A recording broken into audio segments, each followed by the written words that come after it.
Hello students, आज हम discuss करेंगे अप्रकाशीय क्रियाओं का दूसरा चक्र, जिसे हम हैच-स्लैक चक्र या C4 चक्र के नाम से जानते हैं। अप्रकाशीय क्रियाओं से आप समझ सकते हैं कि वह जैव रासायनिक क्रियाएं जो प्रकाश संश्लेषण का एक भाग हैं और इनको संपन्न करने के लिए प्रकाश की सीधी आवश्यकता नहीं होती, परंतु ऊर्जा के रूप में यहाँ प्रकाशीय क्रियाओं में निर्मित ATP तथा NADPH2 का उपयोग किया जाता है। अब आते हैं हैच-स्लैक चक्र या C4 चक्र के बारे में। हैच-स्लैक चक्र जिसे हम C4 चक्र कहते हैं, इसके वास्तविक खोजकर्ता कॉर्टचॉफ हैं, जिन्होंने गन्ना में देखा कि C3 पौधों की तुलना में कुछ पौधे प्रकाश संश्लेषण की अप्रकाशीय क्रियाओं में 3 कार्बन युक्त PGA अर्थात फास्फोग्लिसरिक अम्ल के स्थान पर 4 कार्बन युक्त ऑक्सैलो एसिटिक अम्ल या मैलिक अम्ल का निर्माण करते हैं। इसीलिए इसका नाम C4 चक्र पड़ा।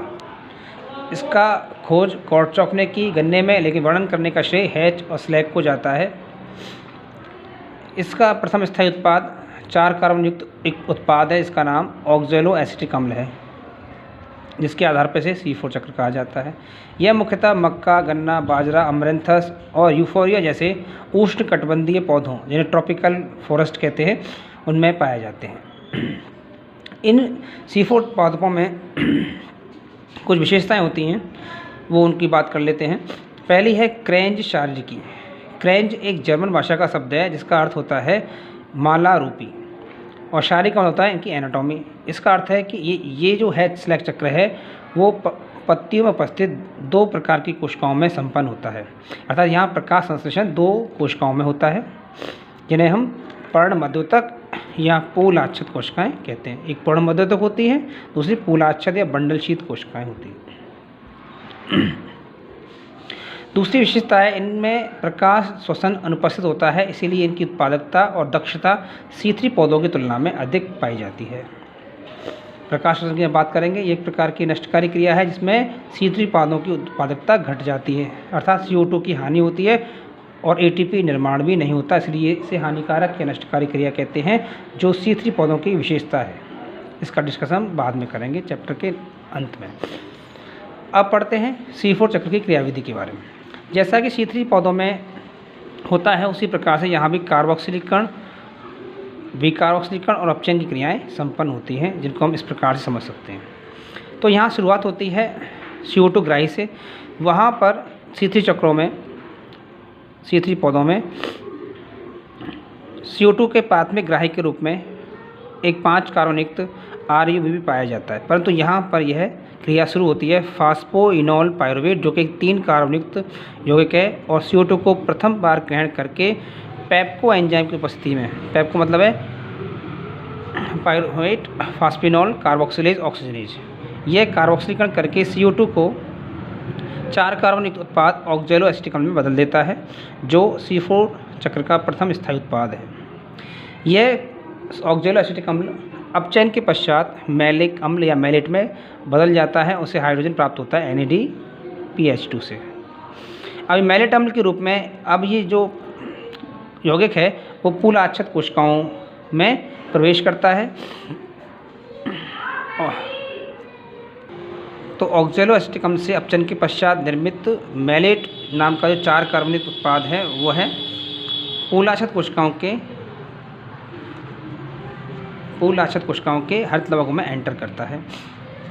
तो हम देखते हैं कि ये मैलेट सर्वप्रथम एक CO2 अणु का त्याग करता है, और यह क्रिया विकार्बोक्सिलीकरण कहलाती है। मैलेट से निकली CO2 जो होती है वो C3 चक्र में प्रवेश करती है, जहाँ पर वैसे रबिस्को एंजाइम द्वारा तथा RUBP के ग्रहण द्वारा उसे शर्करा में उत्पादन किया जाता है। अर्थात पूलाच्छद कोशिकाओं में शर्करा निर्माण की क्रिया एक सामान्य C3 चक्र की भांति होती है। मैलेट से CO2 निकलने के पश्चात 3 कार्बन युक्त उत्पाद पायरुवेट बनता है, जो पुनः इस क्रिया को जारी रखने के लिए फास्फोइनोल का निर्माण करता है। यह क्रिया इस प्रकार होती है। पायरुवेट जो है वो सर्वप्रथम पर्णमध्योतक कोशिकाओं में प्रवेश करके ATP से एक फास्फेट अणु प्राप्त करता है, अर्थात पायरुवेट का जो कि 3 कार्बन यौगिक है उसका फास्फोरीकरण होता है, फास्फोरिलीकरण होता है और यह फास्फेट अणु ग्रहण करके फास्फोइनोल पायरुवेट में बदल जाता है, जिससे C4 चक्र की शुरुआत होती है और इस प्रकार ये क्रिया लगातार बनी रहती है और C4 चक्र में उत्पादकता को बढ़ाने में सहायक होती है। ठीक है, और याद रखें क्रयनशारी की C4 पौधों की मुख्य विशेषता होती है, इनमें जो प्रकाश संश्लेषी कोशिकाएं हैं अर्थात पर्ण मध्योतक तथा पुलाच्छद कोशिकाएं, इनके हरित लवक में काफ़ी विभिन्नता पाई जाती है, क्योंकि जो पर्ण मध्योतक कोशिकाएं होती हैं जो मुख्य प्रकाश संश्लेषी हैं, इनके जो हरित लवक छोटे और अत्यधिक विकसित होते हैं, जिनमें CO2 को प्रथम बार ग्रहण या अवशोषित करने की या स्थायी करने की क्षमता होती है और उसे वो CO2 को ग्रहण करके CO2 को प्रवेश करके धीरे धीरे पुलाच्छद कोशिकाओं को देते रहते हैं, जहां बाकी अपचयन क्रिया और शर्करा निर्माण संपन्न होता है। इस प्रकार हम देखते हैं कि C4 चक्र में C4 पौधों में जो